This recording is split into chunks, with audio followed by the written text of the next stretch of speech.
It's academic and it's theater and the place where they both meet. We have the audience and participants for each other. Intellectual practices, historical practices, cultural. Come on. Everybody, please. Examples of women sharing what it is that you do, sharing how you do that. There's no way you can ignore Latinos anymore. Work from all over what you can come and see and talk about.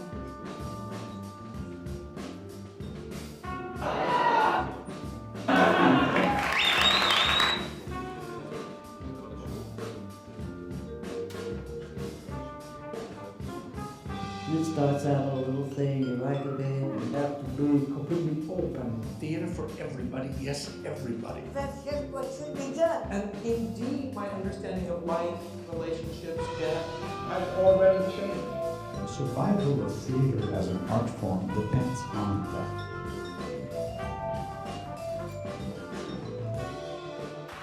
But there's room for it all.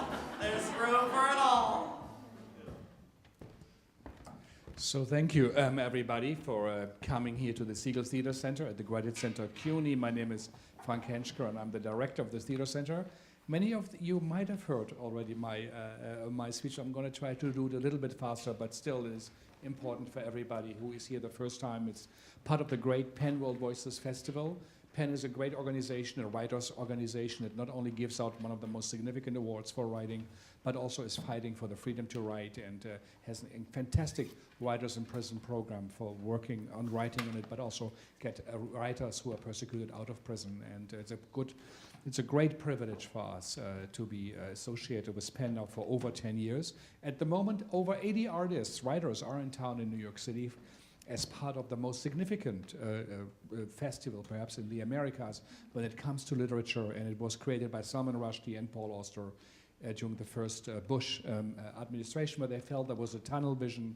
Not enough books from around the world were being published or read in the US. 95% of all books come from the American market or the British one, and the rest of the 5%, half of it is French or German. So we have like 2 books, 2.5 or 3 out of 100. And it would be unthinkable in music or in world music to not know what is going on the performing arts or in the visual arts, not to be in contact, in global context. And I think Penn is making a fantastic contribution. And our little contribution is also this festival. And I contacted them and said, we also need writers for the theater in this festival. And of course, they said, of course. And we had, as you all maybe saw, fantastic contributions from Romania, from Burkina Faso, which we had, and France, and many others. And tonight we have a Nobel Prize winning writer, Elfriede Jelinek, a ferocious writer, a brilliant writer who not only is known for her novels, but also for her theatrical text. They are condensed dark matters of writing. They are relentless, 40, 50 pages, full, no characters given, and every director you can choose where who says what and can collage it and put it together. So she presents a fantastic challenge to directors and to theater audiences. She's very well known, very famous in European stages. She had here Jackie was a production, a good one at the Women's Theater. We have done 3 or 4 readings, and she really wanted to have this play as the American premiere before it went to the Schauspielhaus Hamburg. So we had a reading already of this play. It's the first engagement of a major writer in the world with Trump, with our president. And she cannot travel anymore. She is in her apartment, and she says she sometimes feels, in a way, closer perhaps to him. She is in her apartment. She watches the news. She is so upset. She is, with her history of fascism in Europe, but also in Austria and in Germany, and the early signs she detects, and always has written against in a place like Racknitz and others. And there's someone like Trump in the White House in his bathrobe. She also watches TV all the time. But they are, 2 heavyweights, but in very opposed corners in the boxing ring. And of course, we are with her. She is a brilliant writer, and I wish she could be here. She does not travel. Famously, she didn't go to accept the Nobel Prize. So we are here. The translator, Gitta, Honegger, a fantastic translator, couldn't make it because she's teaching at her university. And it's not here. Stefan, the director, says hello from Canada. But we are happy to have a rework of the great work, The Burgher King, And it's an idea of Miss Piggy, who is a blind seer, and who reimagines a king and a dictator or others. So thank you.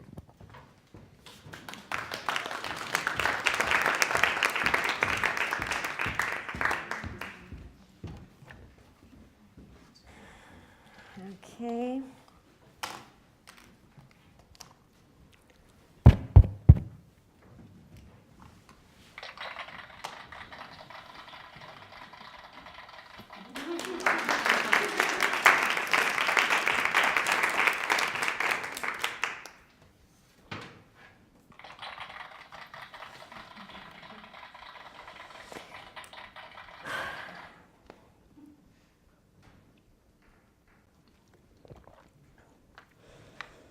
Whom do I actually want to talk about? I'll have to confer with myself about that. First off, silence would suggest itself. I would prefer that. It's no work. Blindness, also quite practical. Let me be. I see. That's what you're doing already. Let me be, for I am ill, and I understand nothing. I don't understand what I ordered here. Is it a birdhouse or a new garage? At least a carport I want to let grow over with ivy? If this is what I ordered, if it is what I've got, if it is the house for the birds, it'll be no work for me either.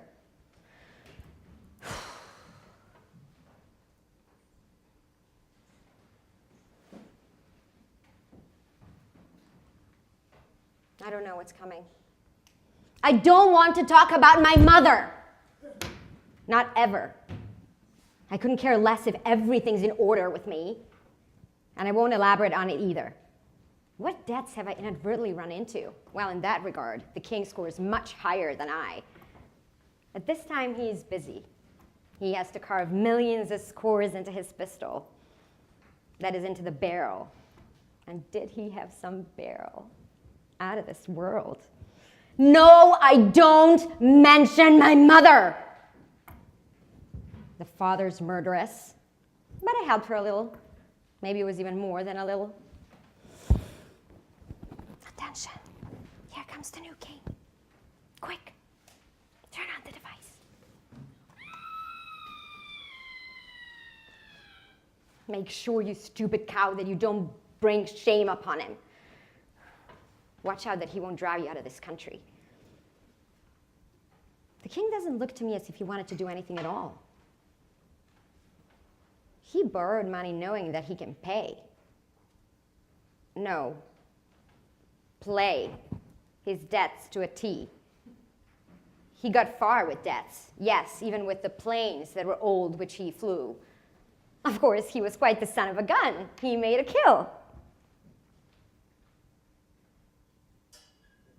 Come on, kids. I'm no Medea. No, I'm not Electra either. I would not kill children. From the man's mouth you will hear that he does not want to kill, but to build many buildings, still more buildings. Now he's calling Scotland because he wants to buy another site there. What does this God talk about? What does he tell you? Now that you can finally see him, he foretells you a brilliant future, which you already knew. You don't need a God for that. A future which no longer is one. It is the present. These coins are being issued now. Look here. The self-assured folks get the same thing on both sides. This coin is valid only for the bringer, but he can't buy anything with it. He's been bought himself and even paid for it himself. A rare feat. Now the king will say what has often been said. Old age is massacre. Can't even look at you. Awful. Well, then I'll just hide behind my world views, which I often showed off with. A world for show. as it turns out now, is becoming the definitive sole worldview we've got. After all, we don't have another world to view. And now will you finally show yourself? You're quite a looker. Why are you hiding? Oh, Lord. Now we finally get it, why you've been hiding from us for so long. It is because of the hairdo. You need a different coiffure. You're a nightmare. And better too, your mouth would stay shut. The view is looking for someone who needs one. Most folks already have one. They paid plenty for it. Now he's finally worth something. What kind of forces are those beginning to be effective? You don't say. Someone is hanging from a tree? That can't be collective violence. No. No, and their entire packs are crossing the borders. Masses of people. Weapons to the masses! But quite a few people are still needed to balance this out. There are more weapons than people. Or maybe not, I don't know. When collective forces prevail, then they're already consolidated and get cracking. Let's roll! Violent anonymity, is that what affects this? Sure looks like it, but such anonymity vanishes completely behind the myths and the lies that bubble out of the TV. The man speaks. He's his own religion. Now you can throw away the one you've got. God is here. The king takes shape who is prepared any time for the violence of his neighbors, and will therefore return the neighbors to the neighbors. Thank you.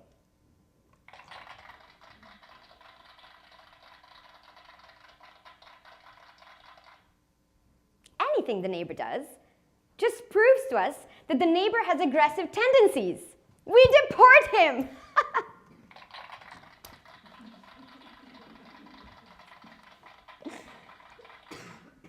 Life goes on. Folks go away. Life is inexplicable. It is inexplicable to me how life keeps moving. Why it won't keep still and must rather constantly catch a view of something, even from a bus. Deny people force and they'll turn against you to get it back. Force is their favorite hobby, and it is also a nice profession. They cast their vote, but don't know who they voted for vote, even though they did it themselves. Life's inexplicability explains why we can't view things without getting them explained to us. Life's inexplicability explains why we can't view things without getting them explained to us. How come? Earlier on the net, things looked quite good. Even the preview of a view. It's even the one we had hoped for. The king has exactly the same. And from that view, from its high horse, we wouldn't gain something nobody wants. The king is in charge of it, and he's not for sharing it. He just decides this once and for all, and once he validated it to the end, all other regulations have expired. For violence is something external, in case you have observed it with children, the way they share shovel and sand bucket voluntarily, and yet already the next moment the bucket, including its content, fly in the playmate's face. Violence is not superficial, even though we would like to think it is. It fuses. It fuses. It is long fused. It goes in very deeply and then down, where from very dark forces emerge and fuse your cancer with your losses of people and stocks and earthquake in Italy or whatever. It meets your own violence, which also is ready to break out and mow down everything anytime. Even though the grass you don't want to have, you don't want your neighbor to have either. This innocent, immaculate grass which does nothing but grow. Yes, the dandelion in it unfortunately does too. Has nothing done to you, except being there and having also brought you the dandelion and you didn't like that. In case you're looking for your worldview, we have it. If you can get it or a similar one, whatever we have right now, anytime. But it is painful to look at the world. Horrible. Take our glasses from our brand optician, not from the other one who also carries brands. But they have expired. They have lost their appeal, but that's all there is for poor folks if they also want to see something they don't understand. The pathbreaker shows himself, but he doesn't know what he broke, why and how it came to pass that he brokered this path. He doesn't get it. He was no front runner. He just likes breaking things. But now he's got them and doesn't know what to do with them. The people, that's us. Pardon me. We are, of course, a different people. We are the Volk, the Reich, and the new Führer that he's new already shows that he's not dangerous. The dangerous ones had their turn already. He's the vice-regent. He just got the ball for that. As for us, we are a small folk, but we are also somebody. And we were even more. So many had to take their clue from us in order to take us to court. But that's over. Nothing to be done about that. Wind and fog are his allies. Wind and fog are his allies. One can't see anything. We're blown away by the new wind, like his speech. Well, maybe everything gets blown off before he can blow it all up. And he won't be seen anymore. But there are other possible reasons for not seeing him. Because folks were looking for him in the wrong place. The breaker is he. He can break. He can break in everybody. Even the country's top intelligence. He's personal tie-breaking service. No more contests there. He contests everything. And now is the right time to contest everything. Yes, even the university for the sale of buildings, which, however, always only cheated and sold people, that'll be sold now. But you better believe him. He will pay you back for this, too. Did you vote already? Did you vote already? What for do you need a pathbreaker when all you are is broke and dying to get back? Where the wooden fence with the lopsided for sale sign blocks your view, you wouldn't really want to buy back your own house. No more house. No more shelter, no truth, no property. Tell me, are you testing me now?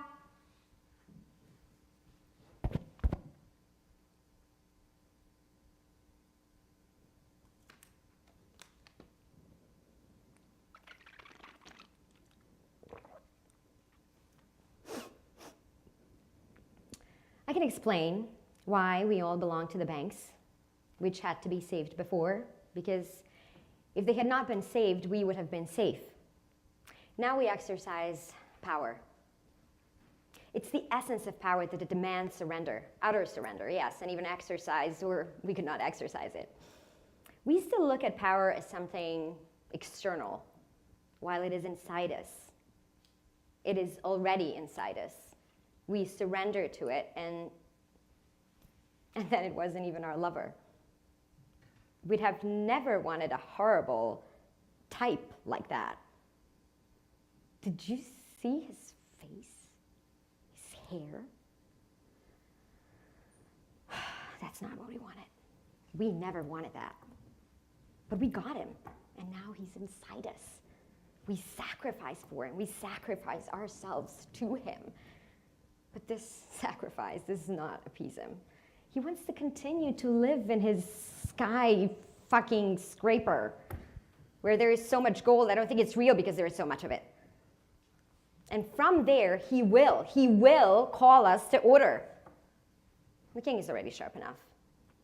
And the unconsciousness of his supporters' calculations, those who elected him, comes clearly to light on this freshly printed receipt streaming out of the cash register. And it is wrong. This receipt. Too little has been noted and netted because one fan in tow is not enough. Towing a trailer can be done by any car that's strong enough to carry a tennis ball on the tow bar. I can see the purpose of it. I still can see it. But its function is to protect the part that's sticking out under the bumper to protect the other cars from itself. We often think we protect ourselves while we actually protect others. Embarrassing. Often can't do. Carry the tennis ball, towing the trailer. I already said it. When the driver is too weak for it, then the trailer tows the towing vehicle. Doesn't it? And not the other way around. One can lose one fan and tow. One just has to give a voice to the fan base. This has been done here with. I don't have more to say about that.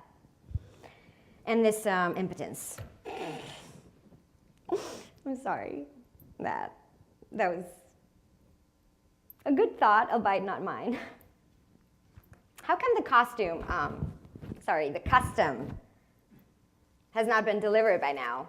Again, we paid for it 3 weeks ago by credit card, though our credit has long been exhausted and we could not buy anything for it and had to give ourselves delivered, drone by drone to drone, victory of convenience, woohoo! The past can no longer be delivered. This is it. It didn't run out, it's here already, though different than it's ever been. And no sacrifice will reconcile us again. And the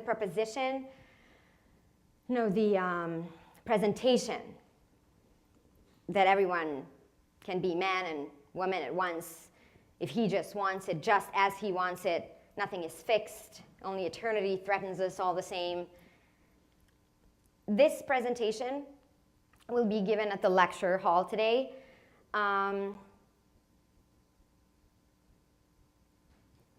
Unfortunately, we don't hear it, even though all the visuals are in place. The lecture will be canceled, and other than that, no one is saying anything.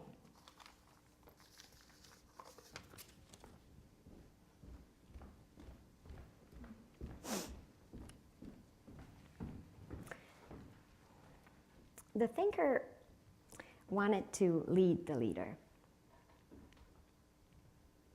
but lost him halfway because he overlooked a signal all other peoples had heard except him, lost him in a place in which he had no place. Poor thinker. I can see it already. This man possesses a truth, which is a mystery, which is no mystery.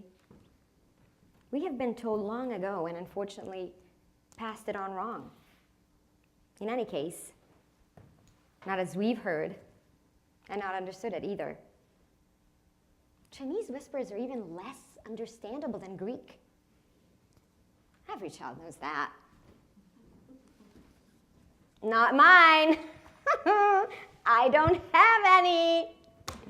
So I can't use force against them like Medea. But here I proceed myself. Once again, I shouldn't do that. And children were not delivered to me. Amazon claims they got lost in transit. Fine with me. Well, one thing I do know, this man has not killed any relatives. We know this for sure. All of them are still around. And standing in front of the cameras, lined up like dogs in dog training would never do. They first have to be yelled at. He gets the best service anywhere. Only the younger and more beautiful are getting married. They're instantly recognizable anywhere. We don't need an internist or a seer for that. And we don't pay him either for telling us what he found out, what all of us have known all along and can watch any time on Face the Nation. Now, Facebook. The king bought up all the blindness because he saw its advantages. One can believe a blind man anything he says. He isn't incapable of lying because he never gets to know the truth. Does all this come from his brain? Or is it someone else's invention? He can't remember his birth, which was followed by terrible events. Our life is based on this, not remembering. The protection of the environment will also disappear. The unborn's protection will come. The wall along the gigantic border, no, both are gigantic. Wall and the border, made of Heidelberg cement, the world's best, much better than gas, which is good for heating at best. This wall will rise, water and gravel added. Yes, lime too. How else could we cover so many corpses? And there we have it, the wall, bigger than we could ever imagine. It will be born so that the others can no longer be born, at least here with us. They won't get across the border in time to give birth to their children in the hospital's elevator. They don't have enough cash for a hotel. Well, at least they will have made it to the clinic. There they'll burst open like melons, which get thrown on the floor. We are an American. We are one American. But no more. Okay, move it to the positive. The children, however, might be included in the insurance. The king assures you on a whim and his mighty wham, and why? Because I say so. Because I am not I. I don't have a son.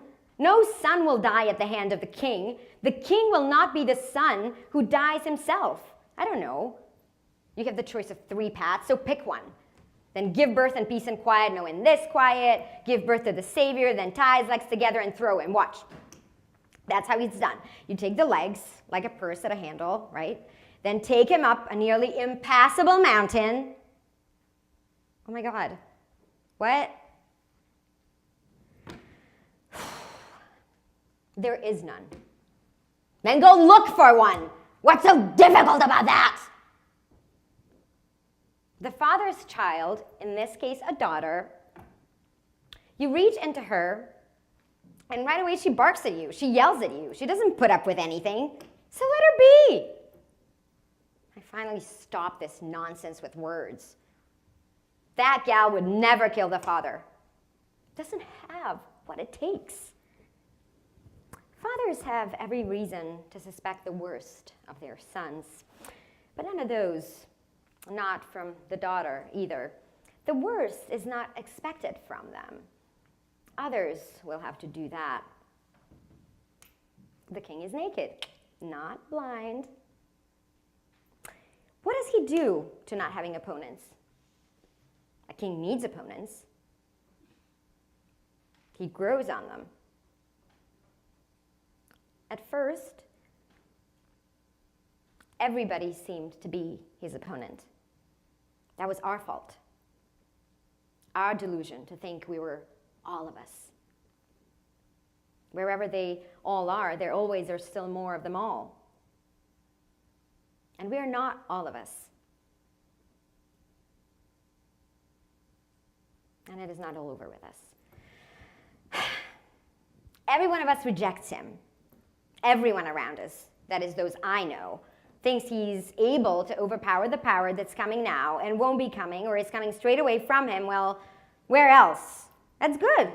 Finally, a revolution is in the making. We've needed one for a long time. Otherwise, as of this moment, you would have slept another 50 years or however many they were. Revolution, too soon to tell. We're still hearing the king's promises and won't let him keep them. He grabs for what he just heard, woman. We'll get that woman into jail, our opponent. And if it's the last thing we're going to do, well, maybe not the last thing for her, but it will the last she will see of us. A closed door with guards in front of it so she won't get out. But then again, no one asks for her either. The king cannot become good without losing his malicious sides. Which one of them will he turn to us now? To the Syrians? Who's that now? I said Syria, not Cereza. That man simply can't keep them apart. We then now turn to the Troublemakers whom we first don't let in and then not out again, like the Russian. We don't want him and still he's here. Where?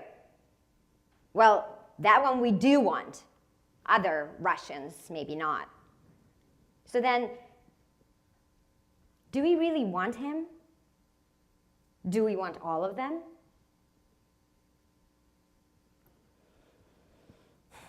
No idea. The blind is talking to the blind. The net has been set up for orientation so that no one falls over the cliff. If one turns off half of it, a catastrophe can be the result should people have still been in it. For example, a few hundred Polish construction workers without helmets. With helmets, it would have been too expensive. They already had sledgehammers, so they could not reject the suggest to do without helmets. It would be cheaper that way. Nonsense, the other way around. Well, but everything has been turned upside down already. Nothing came out. So, a hole has been created. Something is missing. But it certainly will be filled soon. He eliminated it immediately, so he wouldn't be eliminated. But beyond that, it's spreading. The disorder is spreading. Since much slips through a net, there must be swept under it. Should I build yet another house and then no more? Cemetery is less work. It only needs work when someone needs to get in, says the king. But for now, let's get the building done first. The basement levels will be cooked in the books. Oh my God, now a landslide moved half my golf course into the Pacific? Hold it, no. It was only the 18th hole. That's supposed to be $500 million? Okay, fine with me. That's what we'll tell the amazed public. We won't tell the IRS. They'd have to add on the half to say to make this course as expensive as I say. I must have my ID ready and show it even though everyone knows me, so that I won't get expelled from this country, which I have in mind, but not for me. Because this is what's coming next. People with their poor religious thinking and even poor knowledge will simply be thrown out. I tried to hold on to the truth if nothing else works, but now can you hold on to something that keeps swaying? Am I supposed to look for it? I certainly have better things to do. First, the king was mean to us, and then he was nice again. He doesn't write, he twitters. The thinker imputes that he has been the creator of violence in his first life, which he still spent among the people. Now he has been elevated. No, he levitated himself in his gilded elevator all the way into the sky. He's still here. That was my delusion.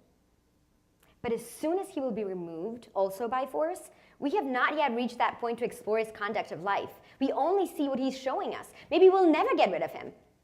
Think that's not what he has in mind, and whatever is on his mind will happen. A king. Yeah. What did I want to say? Will he first appear to us as a sort of savior? But then we will let him free again, so he can proceed and how he proceeds better than right now. Oh yes, our king.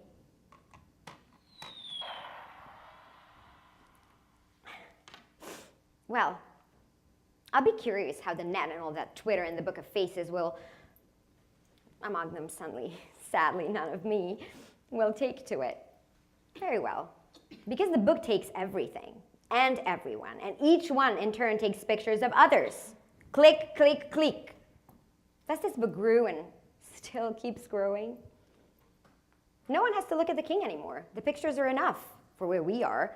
He prefers living elsewhere, and his tweeting is enough. His cock gets through someplace else. He certainly has enough houses. Oh well, I have no monopoly on the truth. I just game it. Can't pay for the real since they only produce losses, he thinks. It's better then being king than beggar. I owe the bank so much these days. No repo man could dig up that much gold in my towers. No German repo trooper. It's the Deutsche Bank after all, where we cook them up. Halt! German alt-right! The Deutsch! Where I have these gigantic debts. But once I'm liquid again, I'll buy up the truth or lease it. Depending what's a better deal. I'll buy it on credit like everything else. And I'll also make promises, because credit is for the pros and cons. Well, in any event, a promise of more. Why should I not take on more debts? And you bet I'll be able to take care of them. And high expenses are also necessary until one earns zero. That's hard work. Expenses. They have to be worked up. It takes quite an appetite. Expenses are getting bigger and bigger. So are evasions. The king has the money. That's good. It makes him independent, a big advantage. Well, this is why we elected him. And God as well has chosen him for it. He is choice. He gets people to take their life, if they still have it and haven't yet had it, into their own hands. But it is an alien life. It is a monstrous man-child they brought along, and now you are fucked!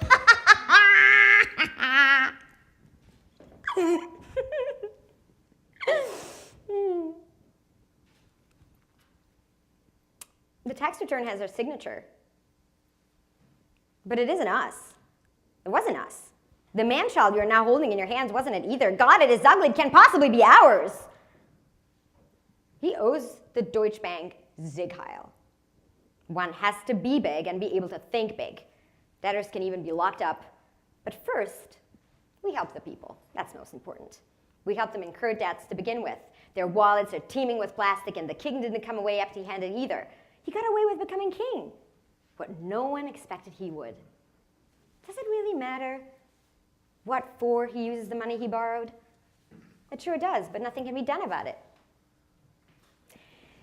The key goes to the bank, often even by mail. The interests are higher than the worth of the whole house. Not mine. It has its own garden, and its own paddling pool, and its own independent heating system. Our life is worth something, sure thing, but only to us, because we constantly feel the heat. There are more and more of us. The poorer, the more, and others are to follow. Actually, there really should be less people. Yet there are more and more, while they have less and less.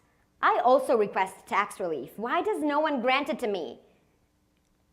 The king also has nothing. And look what he made of it. A palace. Countless palaces.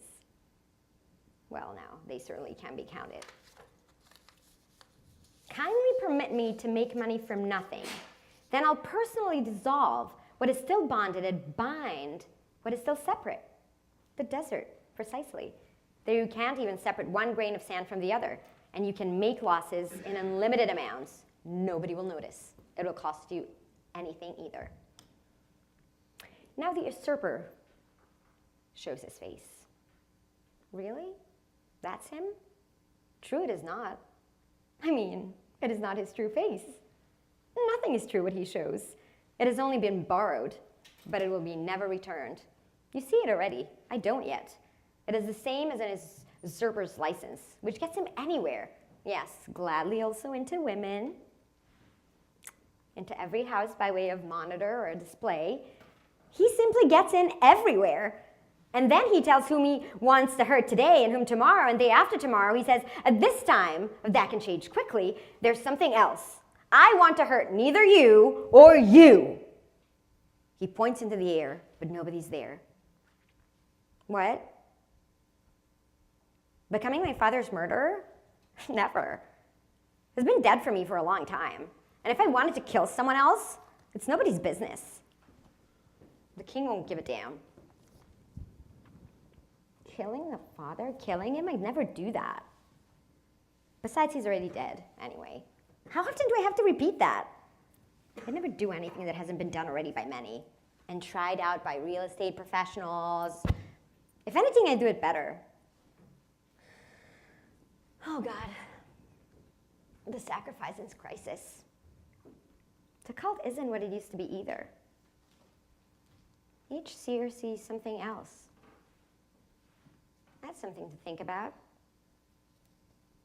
But nobody's got to think just because he cannot see. He has other organs he can contemplate elsewhere. But these here are his buildings. Of course, the king's got enough of them. That is plenty of buildings. He just bought another one. Buildings are his life, his sustainment, his entertainment, if there are casinos inside. When the payment is past due, it doesn't mean it won't arrive or stay away. It'll just come late. A deed will be recorded when he pays our Mr. King. Nothing gets recorded. Okay, King, here 10 million, that's 2 million more than the purchase price. I call that more than generous. It's God's work. The devil's contribution are 2,800 in cash.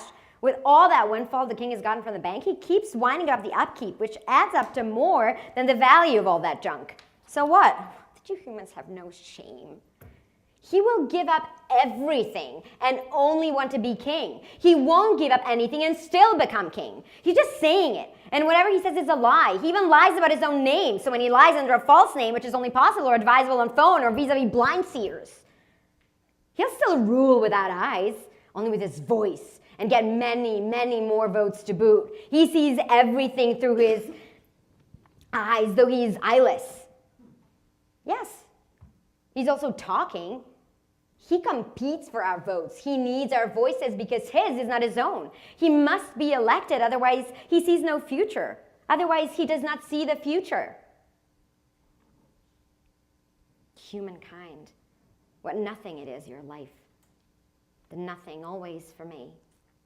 It is always the same, one and the same. No future whatsoever will take the place, I think. Yeah, that's what I think.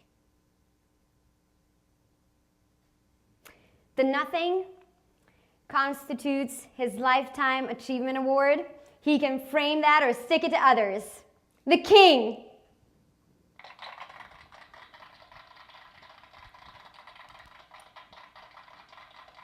Now the country finally awakens. It is no longer the land of the whites. It is split as never before. Where is this crack, pray tell? We don't want to fall into it. We want to be either here or there, to the left or the right of the chasm, and look into it and be terrified. There it is, black. It's getting blacker and blacker. This land is our land. No more. It no longer belongs to the whites. Horrible! Whose is it then? I don't know. There's so many. I can't oversee it. Let's hope enough concrete gets delivered before we are broke, says the king, so that the house is finished before we are insolvent. Insolvent. Now, storming at him in packs, like herds of cattle, are the men who want to finally get to be something too. After their acts of violence, they vanished unnoticed. Now they're back again.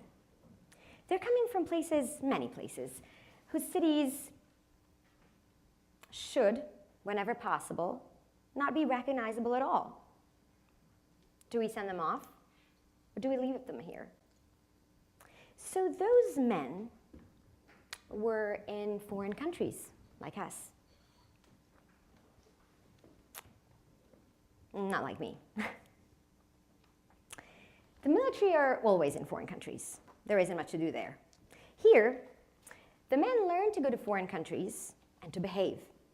Foreign countries, where I haven't been very often, those men know them. It was their mission to commit dark things, dreadful stuff, and afterwards communicate them. The men hit hard, are holding back for now. We measure the stars on our shoulders, General Sir. By your stars we shall know you. We won't need any generals. They're all here now, nothing to be done about that. But I wouldn't let them into my home. Citizens will no longer build houses.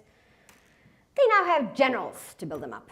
Men who do not want to be addressed, in any event not by some citizens whom they don't know. Generals are important. They kill, but they do not defile the beds of the dead.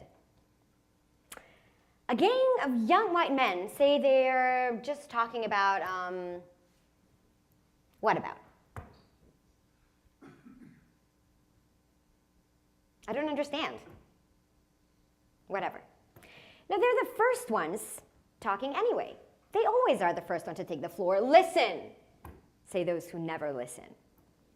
Today, they're not talking about what everybody else is talking about on purpose, because they think this is the value of self-will that cuts itself off from reason, and once self-will is talking, then only about its ownness. Don't you find this strange? Heidegger doesn't. The white man answers he does not want any more regulation of speech. He makes the rules now, which are, as stated, not regulations, but maybe even law. He's the forgotten working class. He can see that the elites are at a loss too. This is his hour. Now he will control the land and sell the voiceless a voice lesson, the ticket to a lottery vote. To each his own lot. No, he will find the ditched ones and hitch them to the masses again, and he will give a voice to the masses, unfortunately only one. One voice, one vote for the ditched masses. If the ditched get unhitched, they must be given a voice. Okay, here you have your voice, half a kilo vote. Will this be all? It'll be all. They speak with one vote. Should we count this one vote one more time? No, I'll count it for you. It makes no difference to me. It is one piece of vote. That's it. And it won't get more either. Everyone got only one. They speak with one voice. Take the power and shove it up your ass. You say this funnier, but I can't do it now. The only one who can do it is the one enforcing his power. He's above it. What should we do with power? We are pushing those who are foreigners, for us now, but haven't always been, at least that's what they thought, back into foreign lands where they belong now and forever. Is this supposed to be an action? No, it can be. But something should be happening, no matter what and no matter how. And so with me, as usual, it's always talk. A children choir enters. Lots of shuffling and whispering. Sing. Oh, you little snacks for gods. Millions of people voted who weren't supposed to. An important but difficult task. No idea which one. Let's sing, oh horror of the darkness that enfolds me now. We better go inside, lest we get stung by the stingers of the bees and the wasps, lest we have to remember any misery when we grow up.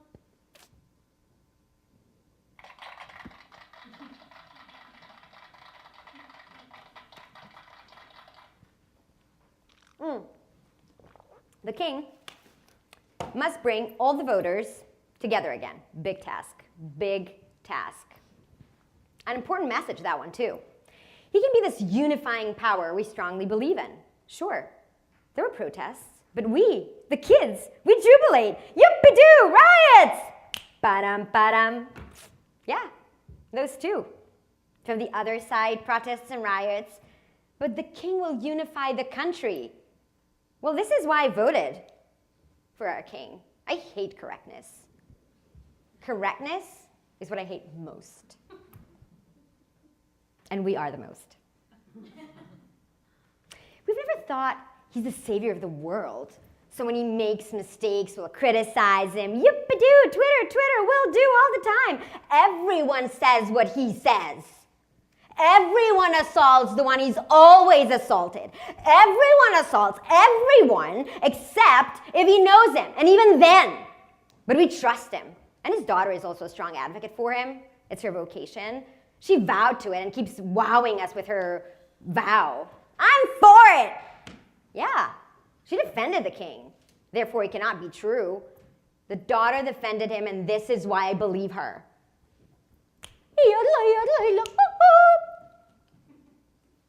If he did that, he were doing something he did not promise us, we will protest.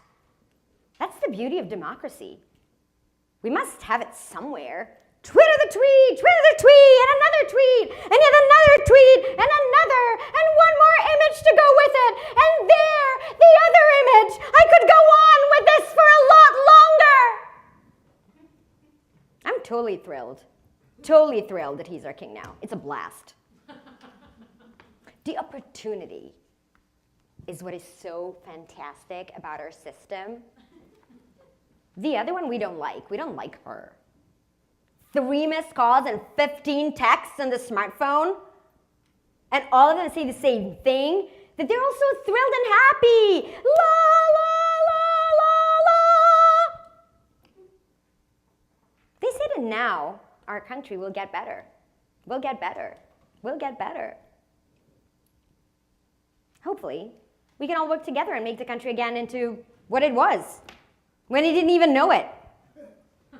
Hearing this gave me even more hope. Cheerio! Woo-hoo-hoo! He takes away the sins of the world. He expiates us. In one flow, the downpour darkly bleeds away. It comes out of his bleeding eyes, which at least could see us once. Then they gave up. They did not want us to see anymore. We all exit singing now. And if with new courage our hearts are filled, we can enter again.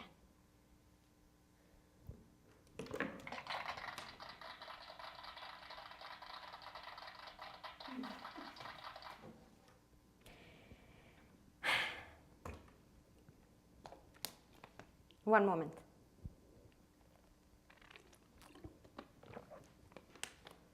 Are you expecting me to flee from this country? Since so many must flee, this path was not meant for me. I thought I would be walking all by myself. Why then are so many people right here, of all places where I am? Right here. What are they telling me? How I should fit in with them? Okay. What misery is out there still for me to appropriate illegally? Those folks who elected the king will soon find out about the sacrificial rite, albeit not from me, just as Abraham. He had to learn the lesson about his son. What did God tell him? What did God tell him? So then God would have never requested from Abraham that he should sacrifice his dear son. And this is exactly, I think I got this now. This is exactly how these factories, these smelting furnaces, or however steel is produced nowadays, and most of all where. So these factories have all been moved before they had to be slaughtered and gutted. Well, you won't find any more here. Look for them elsewhere, best on another continent. The son should have never been sacrificed. God knows it. But do you know it?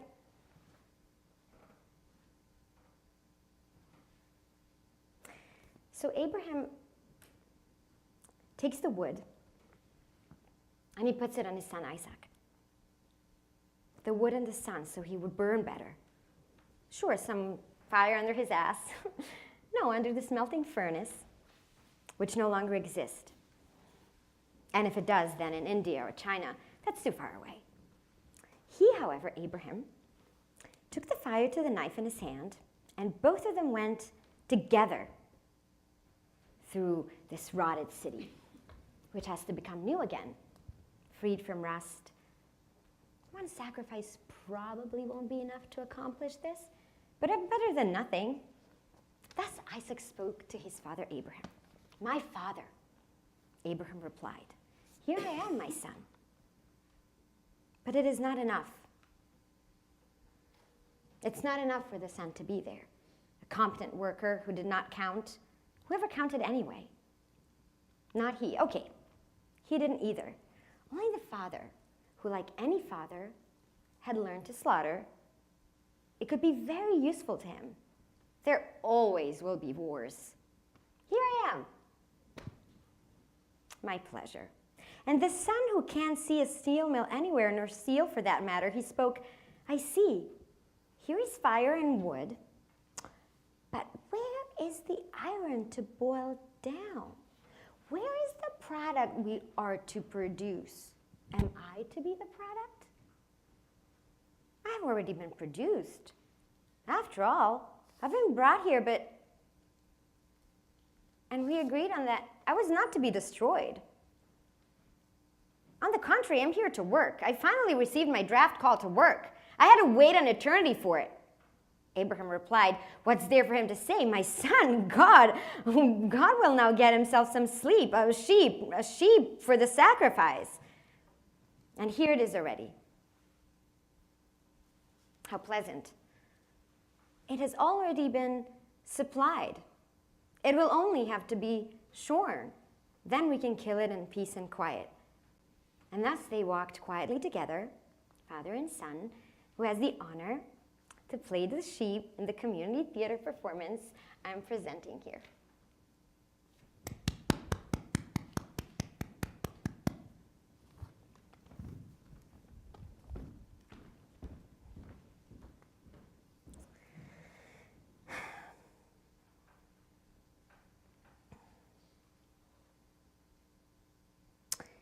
Work for the king is only a gratuity. How am I to know? You, however, King Oedipus, will still be hearing about him. Having heard about him more than we wanted to hear, I'm afraid you, King. Now I'm asking you, since we're on the topic, how come your superego became that huge? When did this happen? For a long time we didn't even notice, but now it can no longer be overlooked. I see. That isn't it.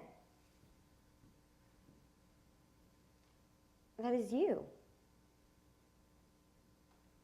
You always come yourself. You don't let yourself be represented.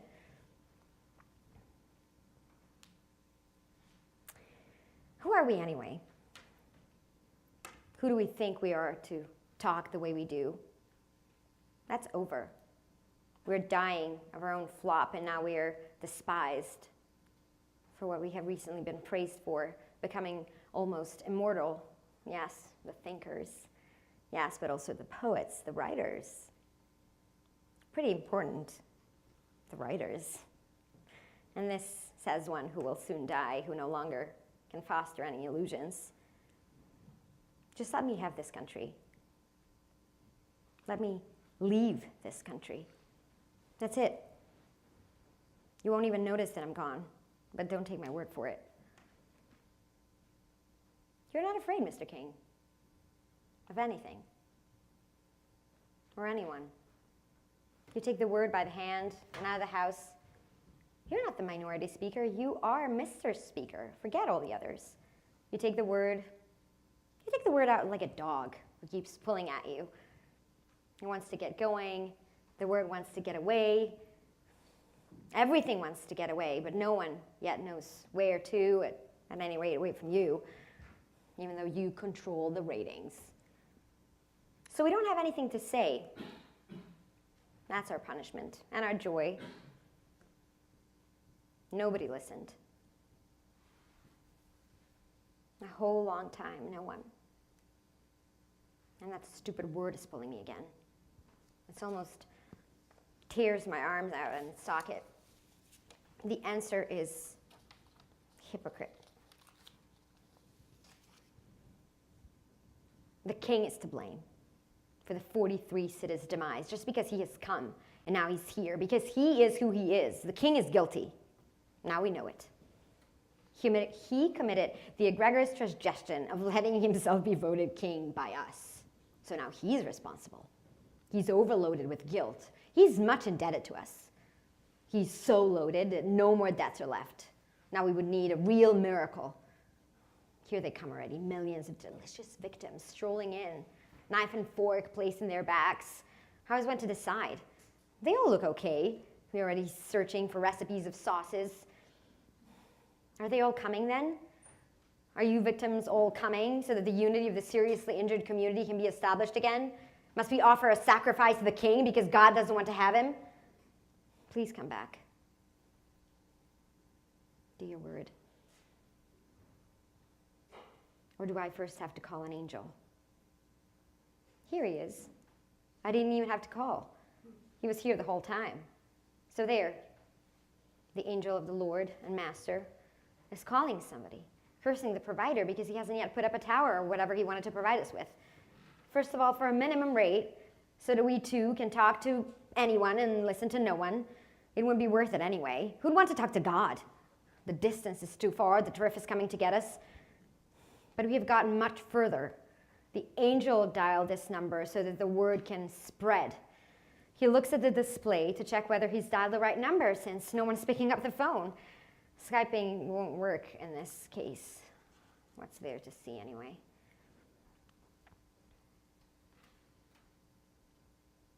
Please, take your place at the sacrificial rock. Make yourselves comfortable. I'm just getting the knife. Abraham! Abraham! Do not lay your hand on the boy or do anything to him, for now I know that you fear God, seeing you have not withheld your son, your only son, for my sake. Please, don't be angry with me, and better not listen to me.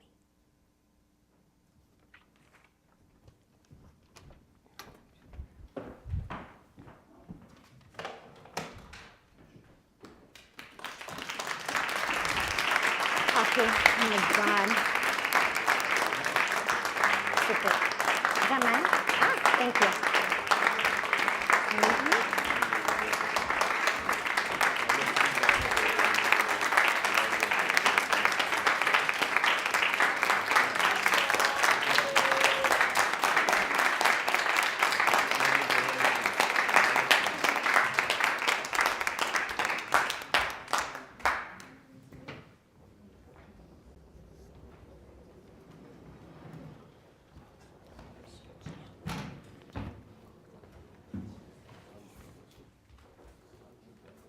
we'll going to go right away to a discussion. We have Luisa here, a curator here in New York, also an actor from Austria who lives here for over 10 years. And again, quite an exquisite performance. Thank you so Thank you, much. Frank. Thank you.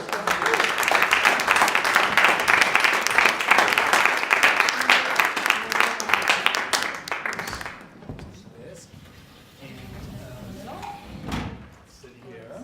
We're going to have some mics so you can hear us better. I think this is working, so. Oh, this is yeah.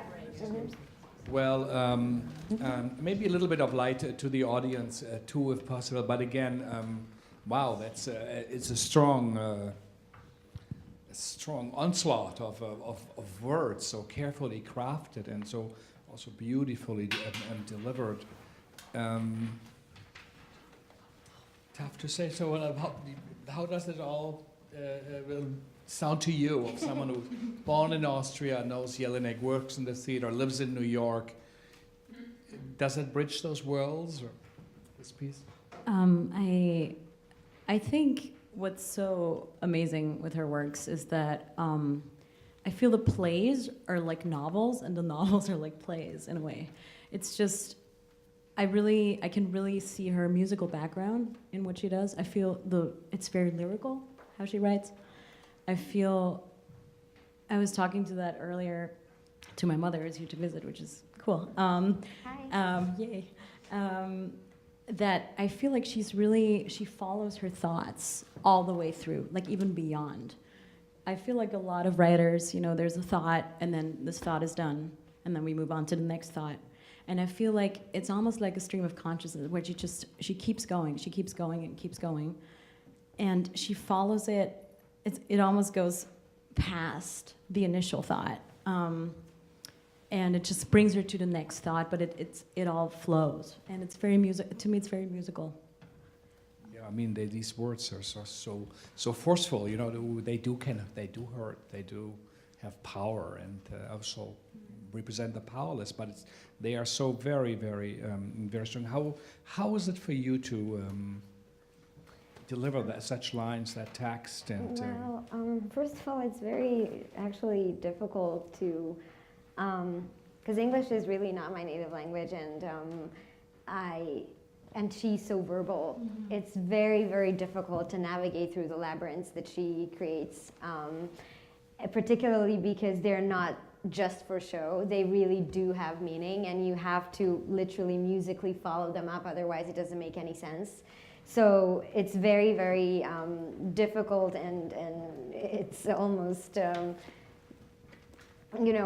every mistake I did, I'm going to hide behind the fact that, but it would probably take months to actually, pile it out and see what's going on with everything. But she did do a wonderful interview with Gitta Honegger about, I think, initiated by the play, but they talked about all sorts of things, and she said one of the things that she said that I thought were fascinating is that she believes that no one can be an actor unless they're musical, because the only way for you to read a play is if you can actually read it musically, which is the fact that you're really reading the rhythm of the writer, so you're really reading music. And so I would also be very curious to read it in German, and I'm sure there's so much more there. And when I first read it, and it's actually much different now because we did it a year ago exactly, and now it's completely, you have a completely different view of the text and of the situation in which we are. So I don't know, I mean, it's been an honor. It is almost so, as she saw that Miss Piggy figure as a prophecy, as a type female Tiresias who, sees what's out there, but for real, but also the future. You do look like a young Elfriede Jelinek. I try. I put everything up. Truly and stunning. In the hair. And about the musicality, she was as a young age also a music prodigy. I don't know if you ever saw the film with Isabelle Huppert, the piano teacher, but it's very much also based brutally, honestly, on her life. But I think she also understands very clearly the onslaught that is in a way happening in a political sense to the country, to the people, to the minds. to our morals, to our standards. I think it is a strong response to it. So she is a very political writer. Maybe tell a bit about what does she mean in Austria or in the German or European countries. Where does she stand? You mean right now? Or in general, yeah. Oh. Her work, yeah. It's really bad, I can tell you that. I mean, I feel like, in Europe, everywhere right now, it's really, and here obviously too, it's just like going like this right now. It's just, we're going down really bad. We just had a like publicly outspoken neo-Nazi elected, and he's in a coalition with the prime minister, and stuff like that. Austria. In Austria. You know, in regards to her, you know, this was before that happened, but I do feel like we all saw it coming. I feel like, you know, she's very known for calling Austria out on its past, which is why I love her personally. Like, I always go around, I'm like, no, it's not just Mozart. It's, you know, there's all this, like, our entire constitution is based on a lie. And I'm really like hardcore about the past of my country. I'm also very much in the Jewish community, so I'm like, you know, it's important to me. And I feel like also the references she has in this play, constantly with the, you know, the Deutsche Bank and the, you know, even she says like Sieg Heil and all that.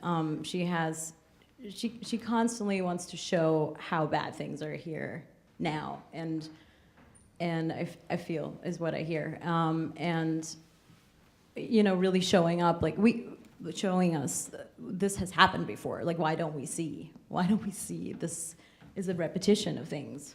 And this is, you know, obviously Austrian and German past it's so clear that she keeps using that as the main example. Also, that's what she knows because she's from there, and I think everybody who's from there carries that with them to one extent or another.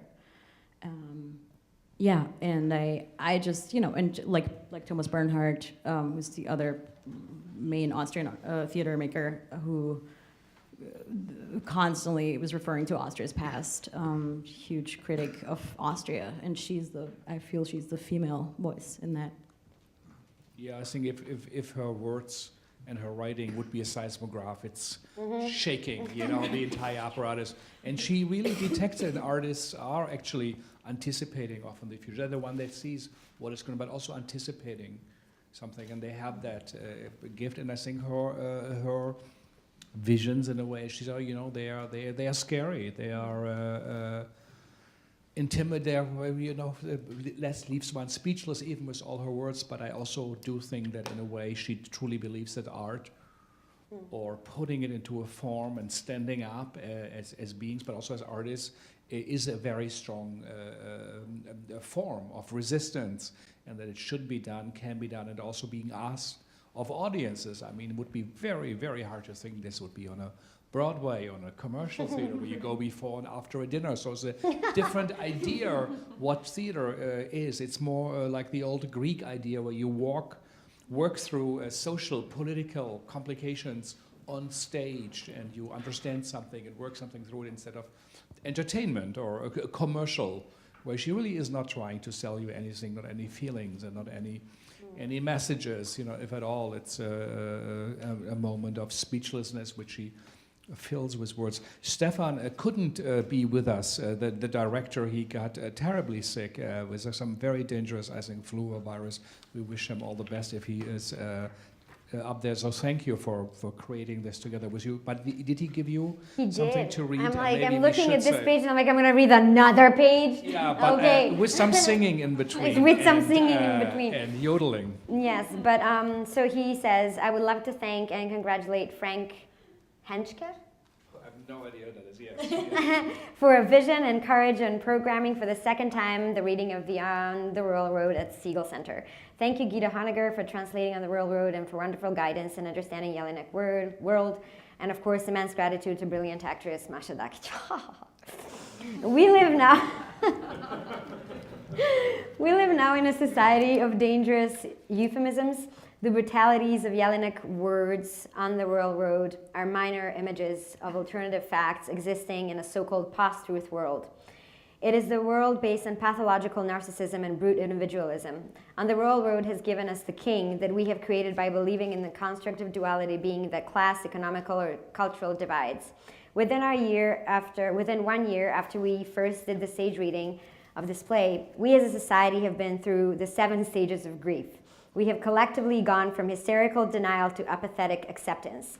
The resistance and the idea of change must prevail. The concept of post-truth, post-Facebook, post-God would have emerged as a disruption of the world we know. Jelinek text offers us an opportunity for catharsis and chance to see beyond chaos as a destructive force. On the Royal Road is an invitation to re-examine our individual responsibility towards collective. It is a powerful reminder on the consequences when the extreme individualism turns into driving political, social, and economical force. On the Royal Road is taking all the extremes and forces from them to address each other in the absurdest way, reminding us that at the same time on the importance and beauty of our fragile human existence. I have seen this text as an opportunity to send a message of hope and change. Within the demise of an empire, there is a seed for the future growth. I want to see the world changed and built on the ideas, not afraid of art and aesthetics. Well, thank you. It was the great German poet Hölderlin who said, if there is danger, that will save us, also is growing at the same moment. So maybe this is part of it. But I think after this big statement now and the long, the monologue, which was so beautifully delivered. Thank really. you so much I for think that. let's open up right away and use this, what I'm sure Elfriede Jelinek would like most, that we really have as citizens a discussion and maybe hear from you if you feel like reacting to what the European from the outside think about the Americans or not. So maybe put some bit more light up here. So if you have any comments or questions or something to say, since we are recording it and it streams, so we would like to ask you to use the microphone, but is there anything that what you listened to triggered or what you would like to comment on? Here. Let's give him the microphone, yeah. I'll try to make some sense of this. I was noticing there were several points that Jelinek seems to tie myth and lie together. So a lot of the piece, having just heard it, and I'm not that familiar with her work in general, so I'm sort of casting here, and I'm not sure how much of this is actually in there, but there were a lot of mythological elements. You know, at the end, you have the story of Abraham, Isaac, that seems to structure, at some level, the piece. But I felt like there was some ambiguity about her relationship to the myth. So is she seeing the myth, do you feel, as a support, an antidote, or is the myth part of the symptom, Maybe she's got a complex relationship to those traditions. I thought maybe you could cast some light on that. Also, if anybody in the audience has an idea about this, please do say. Is myth part of the problem also, you say? And is it, I think certainly she does use her mythical thinking in many of her plays. Also Medea was mentioned, Oedipus, and of course the biblical story of God asking a father to kill his son, complex issue. So yes, I do think that she says perhaps we all have to rethink foundational mythical thinking of who we are. Perhaps that idea, the American idea of exceptionalism, that it is the greatest country in the world, that it is the country that's loved most by God, that it is the best country, the shining hill, which perhaps for a while also it was a great hope, and it's really true, but maybe now things have also changed, and countries in Europe or in Asia finding models, that also work well. So things are shifting, and I think, yes, she is obviously showing Miss Piggy is a strong mythical image also in pop culture, with bloody eyes, and as a Tiresias, a female Tiresias who is confused. who she is and what she wants. So it's a very strong, I think, call to rethink mystical thinking, or shows the insecurities we all have now about what we thought is right or wrong, what's normal, what's not normal. And at the same time, she seems to go back to that. She seems to actually need that in some way to be able to express the situation. So, it's there's kind of a, I think, No, go ahead. I think, using myth or how she's doing it, I think there's a form of alienation that's happening.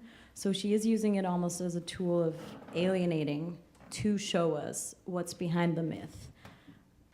At the same time, myth is also bringing us closer to, things we can't really explain, almost like a ritual where we really connect even more. So I think the usage of myth is like a double side. It's two sides of the coin.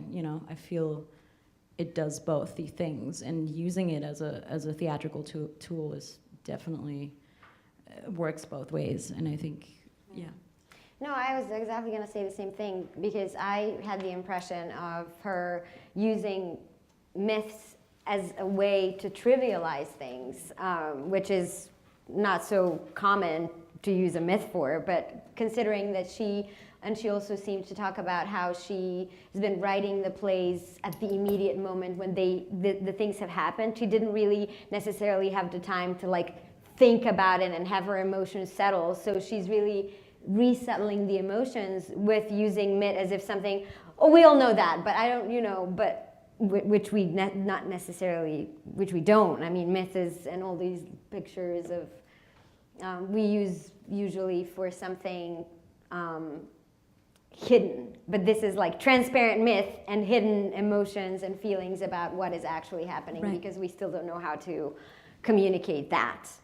I think Brecht, in the time of World War II, kept a Kriegstagebuch, the war diaries, where he every day wrote things down, collaged, put it together, and I would see that work also in a way of her. And of course saying that the war has existed throughout centuries, millenniums, kings. That's why she uses that, and that we, that paradox expression that we need to know about history, because then we learn that we do not learn from history. And but we have to remind all of us about it. But still, there's some more comments or thoughts, and after that, the big evening, yeah. Following up on the myth, while I was listening to what your wonderful performance of, I kept on thinking of who's wearing the emperor's new clothes. And maybe the story of the emperor's new clothes is that we are the ones who are wearing the emperor's new clothes, and we're, as Aldous Huxley said, the truth will make you mad. And maybe that's what she's trying to do in her own way. Thank you.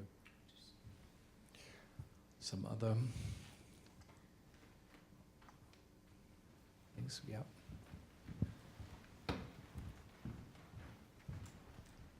I got the sense in listening to, as you put it, like a float of words, and I caught myself regularly hanging on to a snippet of meaning and then feeling it dissolve or fade away. And that continued to happen, and that may be a testament to the way in which it was read, calling out the pieces that have like a clarity that you can truly see, and then it dissolves. Do you sense that was intentional to perhaps mirror the senselessness of our times, or is there something else at work? The way I don't know what she wants, because I mean, in my opinion, she's just a genius. So I don't know exactly. I'm just trying to kind of instinctively feel where she would maybe one corner where she goes, and I think that this is literally her inner monologue. And so whenever you are, whenever we feel strongly about a certain situation, we have all these like little And so I think that this is how we all feel. We all have these inner monologues within ourselves that don't really allow us to accept the moment in which we live in. So we rather just keep ourselves within these senses. I don't know, I can't remember which way you exactly put it, but I don't think it's concrete in any way. It's just a mess. And that's what's happening. So I think in that sense, it's so precise in this messness that she makes. I don't know if that's even the answer, but. Well, maybe we can ask another player here, Jonathan, if we can ask you. You wrote about, we will see your play about Saddam Hussein, about another, dictator or king or leader or something. How listening to this text, I guess it's the first time too, what is your impression? So his play will be on Saturday, I think, at 8 o'clock also? Here. So if I might put you on the spot, what is your reaction on this, what you just heard? I didn't like the text at all. Yeah, tell us why. Yeah, tell us why. Yeah. I thought it was this kind of leftish rant that didn't get to the point of anything. So I didn't. I couldn't connect to what she had to say about this. I went to visit the Trump Tower today. This is my first time in New York, so I was just walking around and I visited this tower. And it's so amazing. Such a crazy building and such a crazy figure. And Masha was fabulous and really versatile, and it was a great pleasure watching you. But as a text, I thought it was kind of... how could I say it? I don't know. There's this kind of irony, which is kind of conserved for I don't know, left-wing liberals, this kind of irony of taking, the bad guys and smearing them out. And in a way, I think it misses something about this crazy phenomenon called Donald Trump. Just saying, oh, the dictator, the king wants this, the king wants that, and I didn't like it, I'm sorry. No, that's fine. Well, I think she does diagnose them, there's the golden furniture, these kind of royal idea of the royal family, of people who by being the son or the nephew or the son-in-law are being appointed. I think she does give an analysis, in a way, but of course it is, as we said, it's a mad rant against it, and quite precisely, but also refusing actually interpretation. I think to your question that she actually doesn't really also know herself, where is it going to, and that one cannot explain it. Perhaps mythical thinking or stories can't be explained. That's why we need the mystical. That's how they do work. But she is a great wordsmith. So yeah, over here.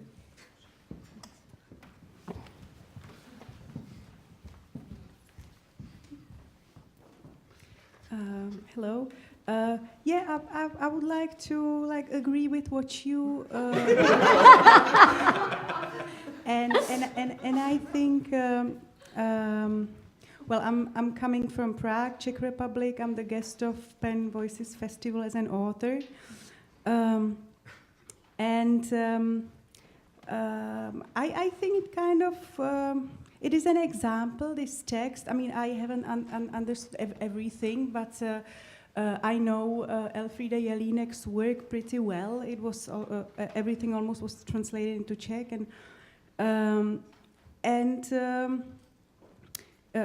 I would say there are two kinds of plays or literary works in general, and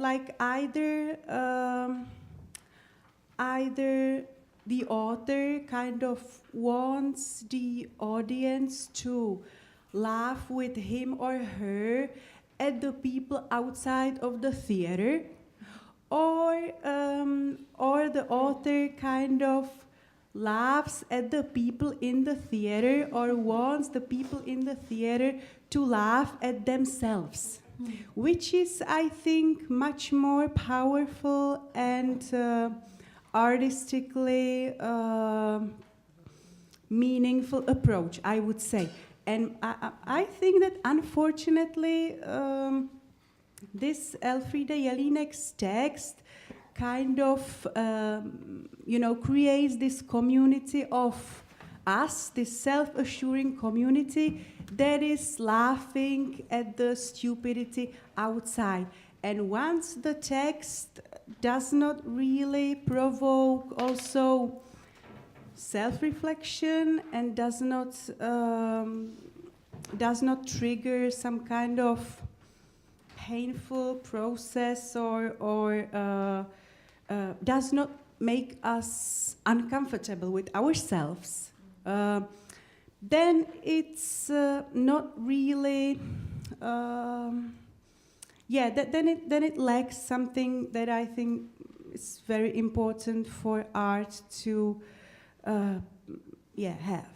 So I don't know if your sort of criticism is about something similar, but I mean, I'm just like, yeah.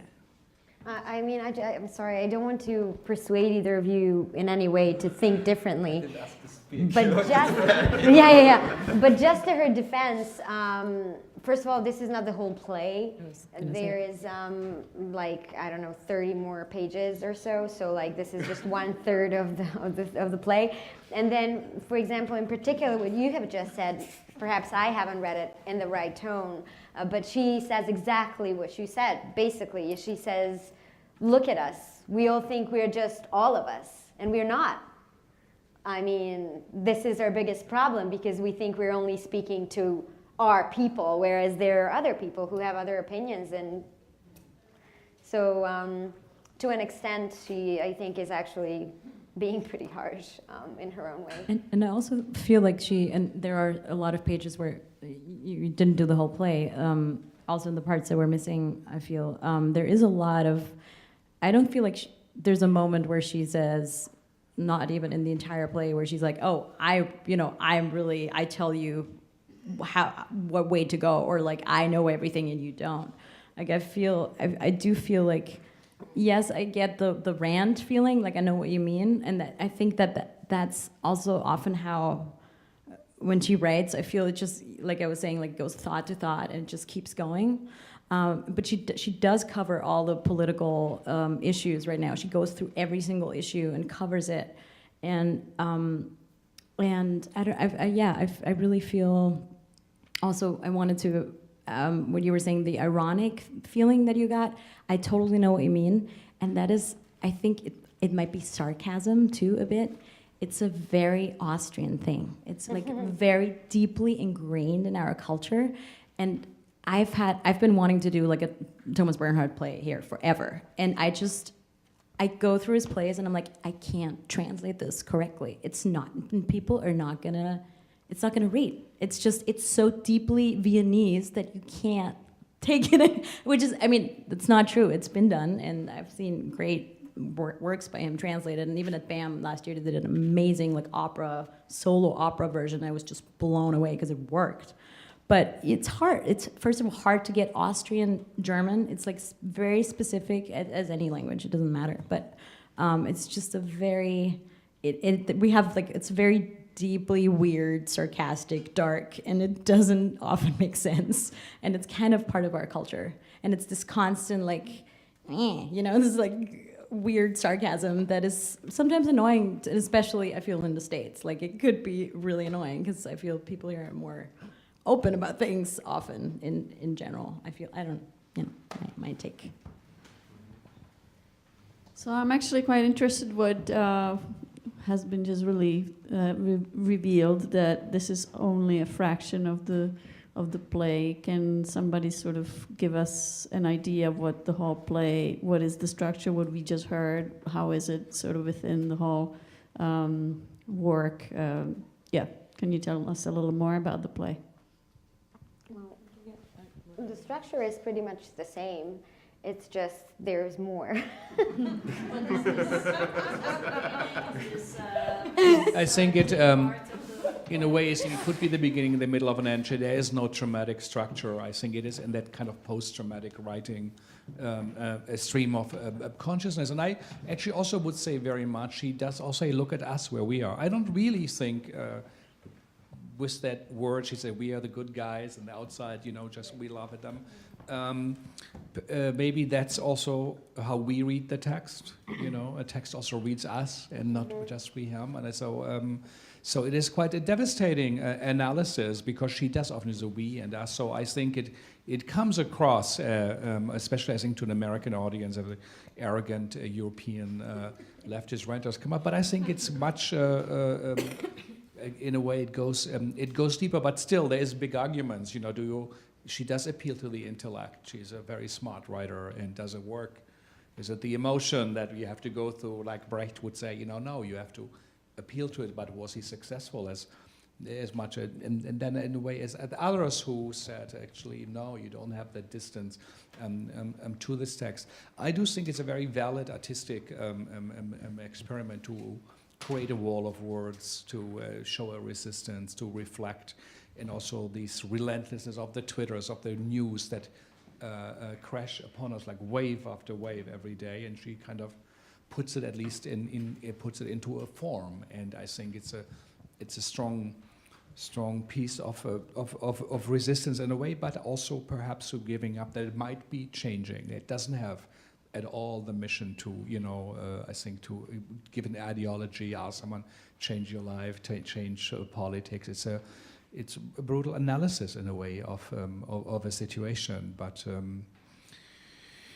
it's, of course, it lends itself to the people who are in the room that we see. It's just written for us. I think she writes it for everybody. I think she would love to see this in a most conservative big theater with 2,000 seats in Vienna. It's not written for people like us, actually, I believe. It's really interesting that you're saying that, because I think the setting 100%, but I think often with her text, I feel the trap is to read it as an audience, and also in terms of production, to have it be a play. Like she's actually an experimental. Like this is experimental work. It's almost goes into it's very abstract, and it goes into a bit the avant-garde kind of in a way. I feel. All her works. There is something very abstract about her work, and I think a trap is to produce it as let's have a regular theater play, because I think this reaction can happen very easily. It's just a tweak, It's so hard to. We don't know what. But it's also with her. Even though she deals with very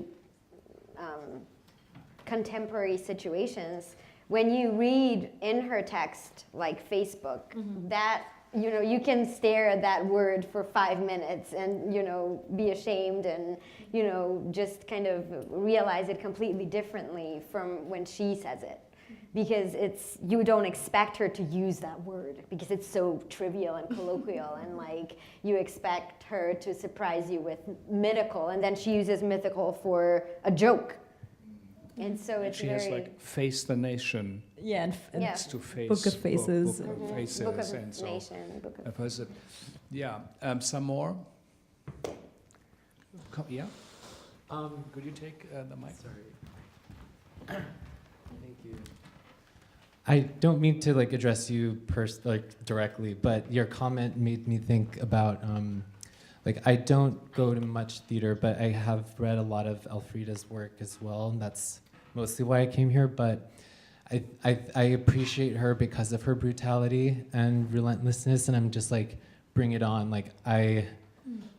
Whip me with your text and your words almost, and this idea of plays that laugh at the community outside versus plays that laugh at people inside the theater.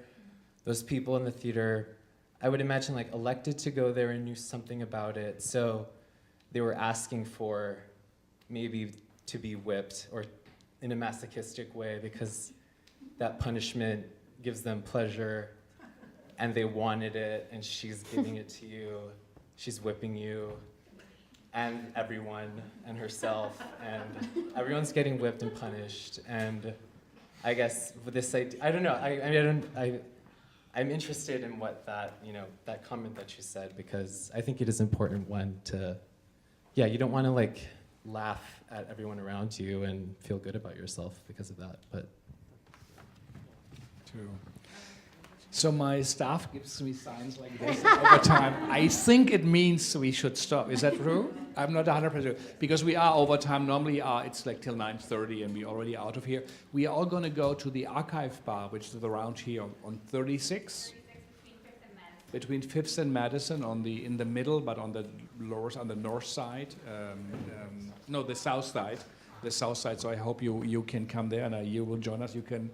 Even ask more, but you really do. Thank you for coming and participating and showing interest in the work of Elfriede Jelinek, one of the Nobel laureates, and also a great writer for the theater. So thank you for coming, and I hope you will make it to Saturday.